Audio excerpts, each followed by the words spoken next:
Hello साथियों, कैसे हैं आप सभी लोग।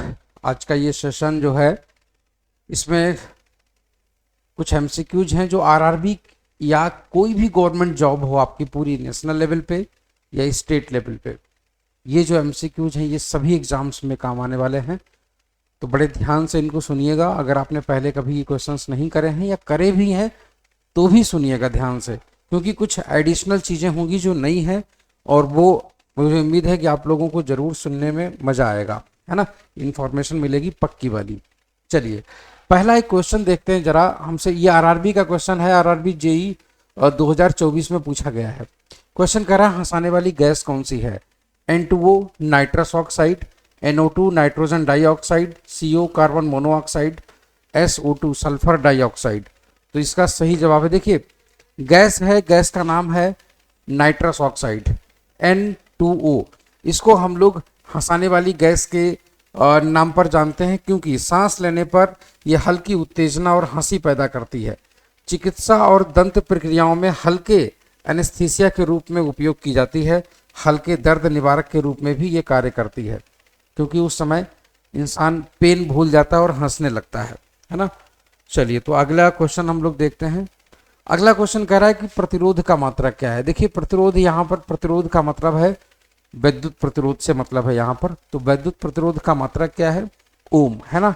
ओम। एक चीज मैं आपको बता दूं कि जो ओम होता है, ओम तार की लंबाई पर भी वो निर्भर करता है। R बराबर L इंटू ए होता है ये फॉर्मूला, जिससे कि रेजिस्टेंस हम लोग निकालते हैं, है ना। ये होता है तुम्हारा रेजिस्टेंस और ये होता है रेजिस्टेंस, और रो जो होता है रो, इसको हम लोग बोलते हैं रेजिस्टिविटी, है ना। इसको हम लोग बोलते हैं रेजिस्टिविटी, रेजिस्टिविटी। और एल जो होता है वो होता है लेंथ, है ना। एल जो होता है उसको हम लोग बोलते हैं लेंथ, और ए जो होता है वो होता है तुम्हारा cross sectional area, cross sectional area, है ना।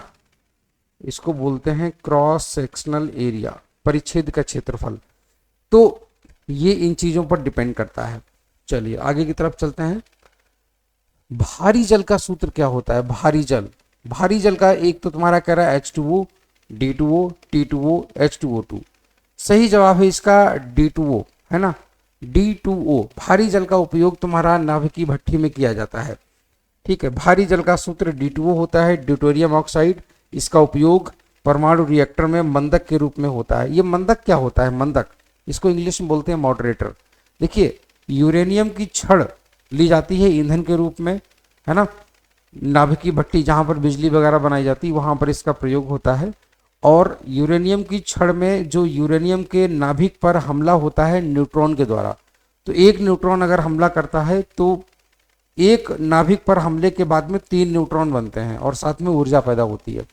फिर बाद में वो 3 न्यूट्रॉन 3 अलग अलग नाभिकों पे हमला करते हैं। इस तरीके से लगातार न्यूट्रॉनों की संख्या बढ़ती चली जाती है, और उन न्यूट्रॉनों की संख्या को कंट्रोल करने के लिए हम लोग मतलब जो है उनकी रिएक्शन को कंट्रोल करने के लिए, और संख्या कंट्रोल करने के लिए नहीं, संख्या कंट्रोल करने के लिए एब्जॉर्बिंग रॉड का प्रयोग होता है, मगर उनकी जो गतिज ऊर्जा होती है उसको थोड़ा कम करने के लिए हम लोग मंदक के रूप में प्रयोग करते हैं, और इसीलिए D2O का प्रयोग वहां पर होता है, ठीक है। जी का मान अधिकतम कहां पर होता है। जी बोले तो तुम्हारा गुरुत्वीय त्वरण। देखिएगा गुरुत्वीय त्वरण का मान अधिकतम कहां पर होता है। यह है तुम्हारा गुरुत्वीय त्वरण ऐसे करके, ठीक है। हाँ ये है तुम्हारा गुरुत्वीय त्वरण ऐसे करके। ये देखिए ये वाली जो एक्सिस होती है, इस एक्सिस के अबाउट में ये रोटेट करता है, और यहाँ पर जो होता है ना, यहाँ पर जी का मान जो होता है वो तुम्हारा मैक्सिमम होता है, जी मैक्सिमम, है ना। ये होता है ध्रुव, यहाँ पर भी जी का मान मैक्सिमम होता है, ध्यान रखिएगा, जी मैक्सिमम, है ना। और ये वाली जो लाइन होती है इस पर जी जो होता है ना वो तुम्हारा मिनिमम होता है, मतलब न्यूनतम। यहाँ पर गुरुत्वीय त्वरण का मान न्यूनतम होता है। तो किसी भी वस्तु का जो भार होता है वो अधिकतम कहाँ पर होता है। किसी भी वस्तु का भार ध्रुवों पर अधिकतम होता है, याद ये ध्यान रखिएगा, है ना। किसी भी, ये भी प्रश्न कई बार एग्जाम में पूछा गया है, किसी भी वस्तु का भार पृथ्वी तल पर, किसी भी वस्तु का भार, है ना, पृथ्वी तल पर, पृथ्वी तल पर, पृथ्वी तल पर ध्रुवों पर अधिकतम होता है। ध्रुवों पर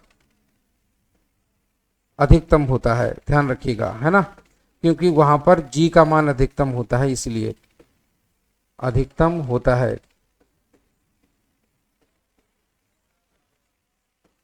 ठीक, तो याद रखिएगा सही जवाब है तुम्हारा ध्रुवों पर, पोल्स पर जी का मान अधिकतम होता है। ऐसा इसलिए होता है क्योंकि यहाँ पर जो त्रिज्या होती है ना इसकी, वो तुम्हारी पृथ्वी की त्रिज्या यहाँ पर कम होती है, और जो ध्रुवों पर जो विषुवत रेखा पर त्रिज्या होती है वो तुम्हारी ज़्यादा होती है। हम लोग जानते हैं गुरुत्वीय त्वरण जो होता है 1 रेडियस ऑफ अर्थ के स्क्वायर के प्रोपोर्शनल होता है।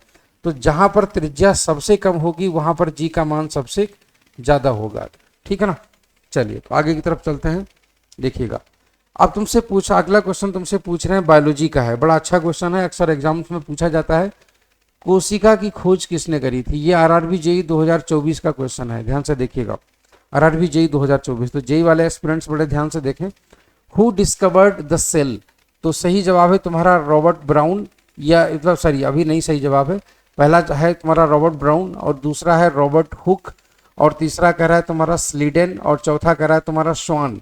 तो सही जवाब है तुम्हारा रॉबर्ट हुक।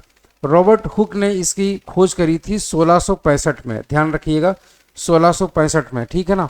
इन्होंने एक कॉर्क में इन्होंने सूक्ष्मदर्शी को जूम करके इन्होंने देखा था, ठीक है ना। ये तुम्हारी जो है ना कोशिका दी हुई है, कोशिका का फोटो तुम्हारा दिया हुआ है, इसी में बहुत सारी चीजें होती हैं। एल्यूमिनियम का अयस्क कौन सा है? एल्यूमिनियम का अयस्क, देखिए ये भी क्वेश्चन तुम्हारा आरआरबी टेक्नीशियन 2024 के पेपर में पूछा जा चुका है। एल्यूमिनियम का अयस्क, मैंने एक बार एक सेशन लिया था, एक बार नहीं मैंने 2 बार सेशन ले चुका हूं मैं, जिसमें मैंने तमाम धातुओं के अयस्कों के बारे में चर्चा करी थी, ठीक है। तो अब इसमें एल्यूमिनियम का अयस्क जो है वो क्या होता है वो जरा ध्यान से देखिएगा। एल्यूमिनियम का अयस्क एक तुम्हारा कह रहा है हेमेटाइट। मैंने आप लोगों को हेमेटाइट का एक नाम बताया था कि हेमेटाइट जो शब्द है ना वो उसी से एक शब्द और डिराइव हुआ है, हेमेटोलॉजी। हेमेटोलॉजी जो होता है वो होता है जहाँ पर खून की जांच वगैरह करी जाती है, और खून में पाया जाता है आयरन। तो ये आयरन का तुम्हारा ओर है, ये ध्यान रखिएगा, ये तुम्हारा लोहे का ओर है, आयरन का, है ना। ये आयरन का अयस्क है, आयरन मतलब लोहा, है ना। ये आयरन का अयस्क है, ये ध्यान रखिएगा, ठीक है। हाँ, दूसरा तुम्हारा बॉक्साइट, मैग्नेटाइट, लिमोनाइट। तो यहाँ पर ये तुम्हारा सही जवाब है बॉक्साइट। सबसे तुम्हारा फेमस है ये एल्यूमिनियम का, सबसे फेमस अयस्क है एल्यूमिनियम का अयस्क है ये, ठीक है ना। हाँ, तो एल्यूमिनियम का अयस्क है, ध्यान दीजिएगा, ये चीज ये हो गई। तो सही जवाब तुम्हारा हो गया एल्यूमिनियम का। इसका जो फॉर्मूला होता है वो होता है तुम्हारा Al2O3.2H2O, है ना। ये होता है तुम्हारा Al2O3.2H2O। चलिए तो आगे की तरफ चलते हैं। विटामिन ए का रासायनिक नाम क्या होता है? और ये तुम्हारा आरआरबी एएलपी 2024 के पेपर में पूछा जा चुका है। एक चीज मुझे बताइए, विटामिन ए सबसे ज्यादा किस सब्जी में पाया जाता है? मतलब कोई फल सब्जी कुछ भी हो, तो आप लोग फोटो देख पा रहे होंगे, गाजर, है ना। गाजर में भरपूर मात्रा में विटामिन ए पाया जाता है, गाजर, है ना। कैरेट में भरपूर मात्रा में तुम्हारा विटामिन ए पाया जाता है, तो ध्यान दीजिएगा, है ना। तो इसका जो सही नाम तुम्हारा, एक तो तुम्हारा पहला कह रहा है थाइमीन, और दूसरा तुमसे कह रहा है रेटिनॉल, और सी कह रहा है तुमसे टेकोफेरॉल, और डी कह रहा है राइबोफ्लेविन। तो सही जवाब है इसका रेटिनॉल। रेटिनॉल जो होता है ये विटामिन ए का रासायनिक नाम है, विटामिन ए का रासायनिक नाम है ये, ठीक है। इसको ध्यान रखिएगा, ये चीज, ये आंखों की जो निगाह होती है, निगाह को बढ़ाने में काम आता है। विटामिन ए की कमी से एक रोग होता है जिसको हम लोग बोलते हैं रतौंधी, नाइट ब्लाइंडनेस होता है, रात में लोगों को दिखना बंद हो जाता है या कम हो जाता है, ये बोलते हैं। अगला प्रश्न जरा देखिएगा, रॉकेट किस सिद्धांत पर कार्य करता है? On what principle does rocket work? पहला कह रहा है तुमसे थाइमीन, कंजर्वेशन ऑफ एनर्जी, है ना, थाइमीन गलत लिख दिया है, कंजर्वेशन ऑफ एनर्जी। दूसरा कह रहा है कंजर्वेशन ऑफ मोमेंटम, और तीसरा कह रहा है कंजर्वेशन ऑफ मास, और चौथा तुमसे कह रहा है जड़त्व।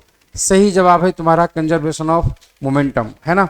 ऐसा इसलिए होता है क्योंकि जरा देखिएगा, जैसे ये जो रॉकेट है ना, इससे गर्म गैसें इस तरीके से निकलती हैं, तो जो गर्म गैसें यहाँ से जो पीछे की तरफ निकलती हैं, तो जो गैसों का मोमेंटम होता है, गैसों का, है ना, गैसों का मोमेंटम तुम्हारा नीचे की तरफ है, और ये तुम्हारा रॉकेट है, रॉकेट का जो मोमेंटम है, रॉकेट ROCKET रॉकेट, ये तुम्हारा ऊपर की तरफ है। ऐसे केस में तुम्हारा रॉकेट का जो मोमेंटम होता है, रॉकेट का, है ना, वो तुम्हारा गैसों के मोमेंटम के बराबर होता है। ध्यान रखिएगा ये चीज, ठीक है ना।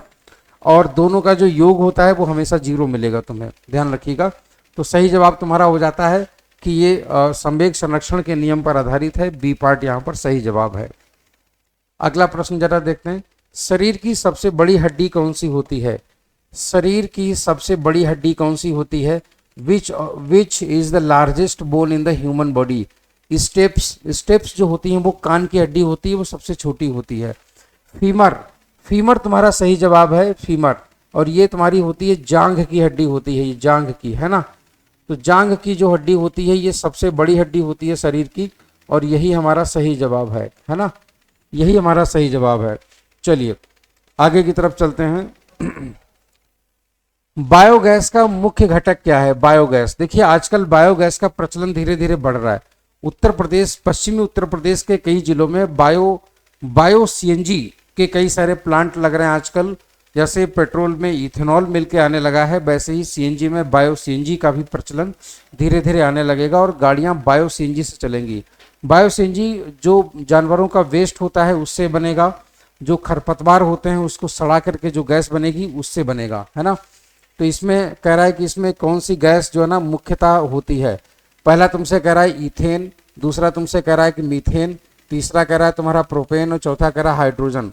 तो इसमें देखिएगा, इसमें हाइड्रोजन तो नहीं हो सकती है ना, प्रोपेन भी नहीं हो सकती है, इथेन भी नहीं है, सही जवाब है मीथेन। मीथेन कैसे याद रखेंगे? बायो सीएनजी बनती ही है चीजों के सड़ने से, है ना।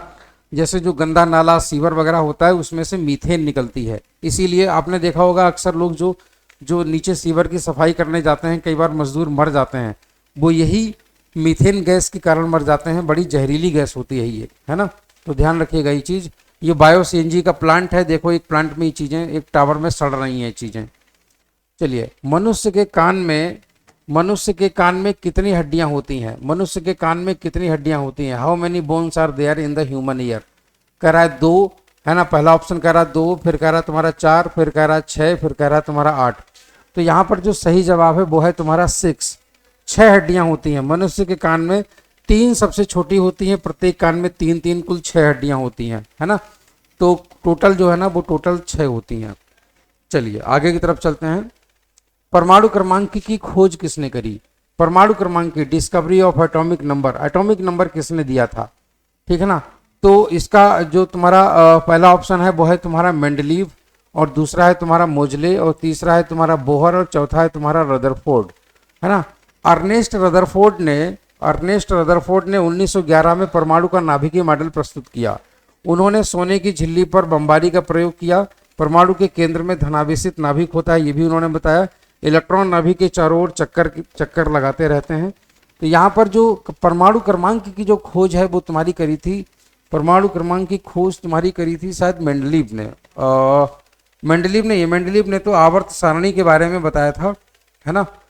मेंडलीव ने आवर्त सारणी बताया था, और मोजले ने क्या बताया था? हाँ, परमाणु क्रमांक की खोज किसने करी थी? परमाणु क्रमांक की खोज किसने की? बोहर ने तो अपना मॉडल दिया था, ठीक है।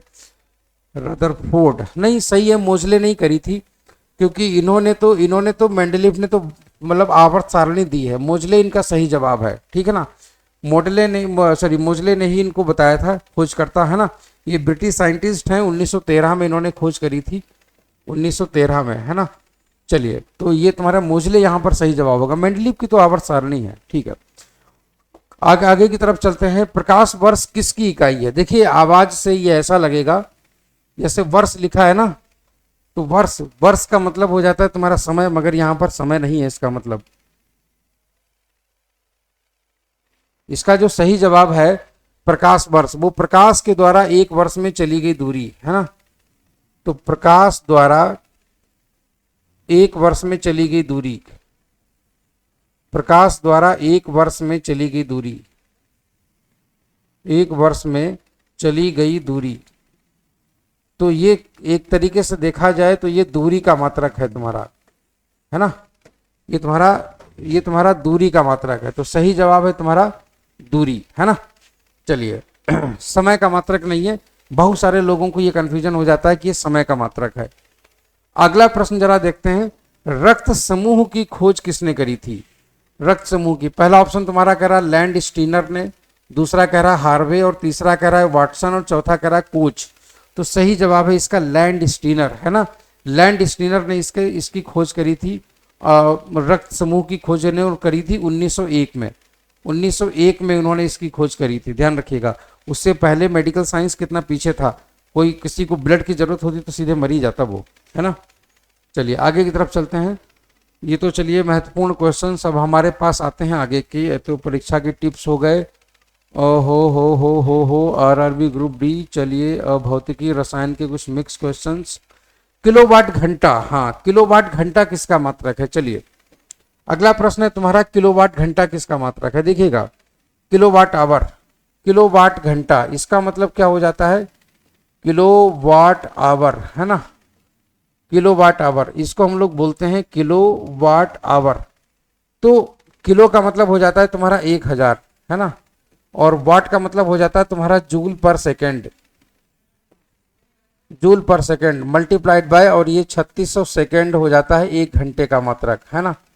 तो यहाँ पर ये सेकेंड से सेकेंड कैंसिल, तो ये तुम्हारा हो जाता है 36 लाख जूल, 36 लाख जूल, ये तुम्हारा मात्रक हो गया। तो जूल तुम्हारा किसका मात्रक है? एनर्जी का। अच्छा वैल्यू पूछ रहा है इसमें, तो 36 लाख जूल, 36 लाख जूल तुम्हारा ये बनेगा बी पार्ट, 3.6 इंटू 10⁶, है ना, ये बनेगा। तो यहाँ पर यही तुम्हारा सही जवाब हो जाएगा। इसको ऐसे भी लिख सकते हैं 36 गुणा 10⁵ जूल, है ना, या इसी को ऐसे भी लिख सकते हैं 3.6 इंटू 10⁶ जूल, है ना, ये हो गया। चलिए आगे की तरफ चलते हैं। जब एक कार अचानक रुकती है तो यात्री आगे की ओर झुक जाता है। देखो न्यूटन की गति का पहला नियम बोलता है कि कोई भी वस्तु जो जिस अवस्था में होती है उसी अवस्था में रहना चाहती है जब तक कि उस पर कोई भी बाहरी बल ना लगाया जाए, जब तक कि उस पर कोई भी बाहरी बल ना लगाया जाए। तो ये तुम्हारा विराम नहीं, गति का जड़त्व है। देखो जड़त्व विराम का तो नहीं है, गति का जड़त्व है, तो यही तुम्हारा सही है, इनर्शिया ऑफ मोशन। ये तुम्हारा सही जवाब है, क्योंकि बॉडी मोशन में थी, मोशन में रहना चाहती है। अगर अचानक से वो रुकेगी, अगर अचानक से रुकेगी तो बॉडी फिर भी मोशन में रहना चाहेगी और वो आगे की तरफ जाएगी, है कि नहीं। चलिए आगे की तरफ चलते हैं। रॉकेट संरक्षण के किस सिद्धांत पर कार्य करता है? रॉकेट संरक्षण किस सिद्धांत पर कार्य करता है? रॉकेट संरक्षण नहीं है, रॉकेट प्रक्षेपण होना चाहिए। रॉकेट प्रक्षेपण किस सिद्धांत पर कार्य करता है? रॉकेट प्रक्षेपण किस सिद्धांत पर कार्य करता है? तो ये देखिएगा, इसका जो सही जवाब है रॉकेट प्रक्षेपण, है ना। रॉकेट प्रक्षेपण जो है तुम्हारा, हाँ रॉकेट प्रक्षेपण जो है वो तुम्हारा काम करता है रेखीय संवेग संरक्षण के सिद्धांत पर। यहां पर ये वाला हमारा सही जवाब हो जाता है सी, है ना, सी वाला यहां पर सही जवाब हो जाता है, ठीक है। चलिए, और ये न्यूटन की गति के तृतीय नियम पर काम करता है। अब आते हैं जरा आगे की तरफ। हाँ, आधुनिक आवर्त सारणी में हाइड्रोजन किस समूह में रखे गए हैं? देखो हाइड्रोजन जैसे तुम्हारा क्लोरीन है, क्लोरीन, क्लोरीन का जो परमाणु क्रमांक होता है वो होता है 17। इसका जो वो होगा क्या बोलते हैं इलेक्ट्रॉनिक कॉन्फ़िगरेशन, वो होता है 28,7। तो ये वाला ग्रुप है जिसके अंत में 7 आ जाए तो समझ जाना, देखना इसमें किस में अंत में 7 आ रहा है। ये तुम्हारा हो गया। जो अंतिम नंबर ऑफ इलेक्ट्रॉन्स जो होते हैं ना, अंतिम वो होते हैं। और तीसरा, ये जो इधर से जाओगे तो तीसरा नंबर है, ऊपर से आओगे तो तुम्हारा कॉलम है, ठीक है। चलिए, तो हमारा सही जवाब ये हो गया। अब आते हैं जरा milk of magnesia. Milk of magnesia का पीएच मान। देखो मिल्क ऑफ मैग्नीशिया होता क्या है, पहले एक चीज समझिएगा। मिल्क ऑफ मैग्नीशिया, है ना, milk of magnesia, milk of magnesia, और ये जो होता है ये होता है तुम्हारा MgOH का होल ट्वाइस, है ना। इसको मैग्नीशियम हाइड्रोक्साइड बोला जाता है इसे, मिल्क ऑफ मैग्नीशिया। ये जो होता है ये एक बेस होता है, बेस, है ना, बेस है। और इसका जो पीएच होता है, पीएच, है ना, दिस इज ग्रेटर देन 7। तो 7 से ज्यादा होगा, ये तो कंफर्म है। तो तुम्हारा अच्छा खासा है। अब इसमें देखते हैं जरा उदासीन तो नहीं हो सकता है, अति क्षारीय, हल्का क्षारीय, 14 भी नहीं हो सकता है क्योंकि स्ट्रॉन्ग बेस है नहीं। ये तुम्हारा मैग्नीशियम है ना, डबल प्लस वाला, डबल प्लस। सिंगल प्लस वाले के साथ में अगर OH लिखा है तो समझ जाना है 14 होगा उसका, मगर यहां पर तुमसे कह रहा है हल्का क्षारीय, तो सही जवाब हो जाएगा तुम्हारा सी। ध्यान रखिएगा ये चीज, ठीक है। अगला प्रश्न देखते हैं, भविष्य का ईंधन किसको बोला जाता है? भविष्य का ईंधन किसे कहा जाता है? भविष्य का ईंधन बोला जाता है हाइड्रोजन को। आजकल हाइड्रोजन फ्यूल्ड कारें आने लगी हैं, इंडिया में नहीं आई हैं मगर आने लगी हैं। हाइड्रोजन फ्यूल्ड, हाइड्रोजन को रॉकेट के ईंधन के रूप में प्रयोग किया जाने लगा है। टाटा ने हाइड्रोजन फ्यूल वाली बस बना दी है ना, तो इसीलिए उसको हम लोग बोल रहे हैं ये भविष्य का ईंधन है, ठीक है ना। तो ये चीज है, तो ध्यान रखिएगा इस चीज को। तो आप सभी के सभी लोग, जितने भी लोग इस समय देख रहे हैं चैनल पर, अगर पहली बार आए हैं तो चैनल को सब्सक्राइब कर दीजिए, और हाँ, लाइक वाला बटन बिल्कुल भी मत भूलिएगा दबाना, है ना। और बढ़िया सी मैं आपको बात बता रहा हूँ कि एक बैच हम लोग लेकर के आए हैं। देखिए इस समय अपने पास में कई सारे बैच आ चुके हैं, मैं आपको बता दे रहा हूँ, ध्यान से देखिएगा। एक ऐप है जिसका नाम है अपना ERDR, ये आप लोगों का ऐप है ना। इस पर हम लोगों ने बैच प्लान किया हुआ है। ERDR ऐप बड़ी सस्ती सी फीस में है। इसमें जो रेलवे के लिए मैं आपको बता रहा हूँ, स्पेशली फॉर RRB एग्जाम्स, है ना, RRB के एग्जाम्स के लिए कौन कौन से बैचेस हैं वो आप देखिएगा जरा, मैं आपको बता रहा हूँ। पहली चीज, एक तो RRB फिजिक्स का बैच है। जिन लोगों को सबसे ज़्यादा दिक्कत होती है न्यूमेरिकल वगैरह में, है ना, न्यूमेरिकल में, थ्योरी में, तो वो लोग यहाँ से ये ज्वाइन कर सकते हैं, RRB फिजिक्स थ्योरी, है ना। दूसरी चीज, एक RRB का न्यूमेरिकल बैच भी चल रहा है ना, RRB का numerical batch, RRB MCQ numerical batch, MCQ batch, इसका नाम है गारंटीड सिलेक्शन बैच। इसका बैच का नाम है गारंटीड सिलेक्शन बैच, है ना, गारंटीड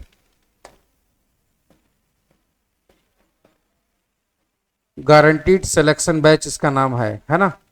अच्छा, दूसरी चीज एक और है, एक मैंने लॉन्च किया है, और वो है तुम्हारा एकेडमिक्स का, स्कूल गोइंग स्टूडेंट के लिए, मतलब ये किसी के लिए भी कह सकते हैं। ये NCERT का बैच है, NCERT केमिस्ट्री का बैच, है ना, NCERT केमिस्ट्री का। ध्यान रखिएगा, जिन लोगों को, ये अभी मैंने हिंदी मीडियम में लॉन्च किया है, आगे आने वाले समय में हम इंग्लिश मीडियम में भी बैच यहाँ पर ये चीज़ लाने वाले हैं। तो ये हो गई कुछ इन्फॉर्मेशन यहाँ पर, है ना। ये वाला जो बैच है ये तुम्हारा 99 रुपीज़ का है मात्र। ये सोचिए जरा, जो लोग 500-1000 रुपये में सेल करते हैं ये चीज़। RRB का ये जो बैच है इसकी फीस जो है ना वो मात्र 55 रुपये है, बहुत ज़्यादा नहीं है। RRB की जो थ्योरी बैच है ये गारंटीड है कि आपने ऐसी इस तरीके का कॉन्सेप्ट आपने कहीं नहीं आपको मिलेंगे, इस तरीके से एक्सप्लेन बहुत रेयर जगह पर मिलेगा। इसकी जो फीस है वो हमने रखी हुई है 199, है ना। तो ये बैचेस आप ज्वाइन कर सकते हैं अगर आप RRB या किसी भी कॉम्पिटिटिव एग्जाम्स को फोकस कर रहे हैं। और एक SSC एस्पिरेंट्स के लिए या कोई भी जो गवर्नमेंट जॉब है, बाकी जो गवर्नमेंट जॉब्स हैं, है ना, उनके लिए जो हमने बैच एक लाया हुआ है वो है तुम्हारा जनरल फिजिक्स का बैच है, वो जनरल फिजिक्स का, है ना, वो जनरल फिजिक्स का बैच है।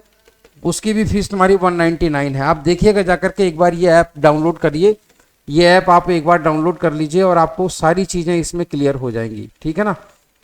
तो चैनल पर अगर आप पहली बार आए हैं तो चैनल को सब्सक्राइब जरूर करिएगा, और हम लोग इसी चैनल पर, यहीं पर हम लोग मिलते रहते हैं, है ना।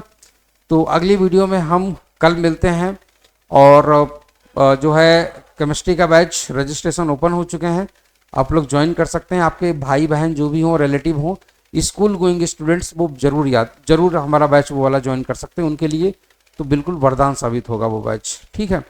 तो चलिए अभी के लिए फिलहाल इतना ही। Thank you so much, bye bye, take care.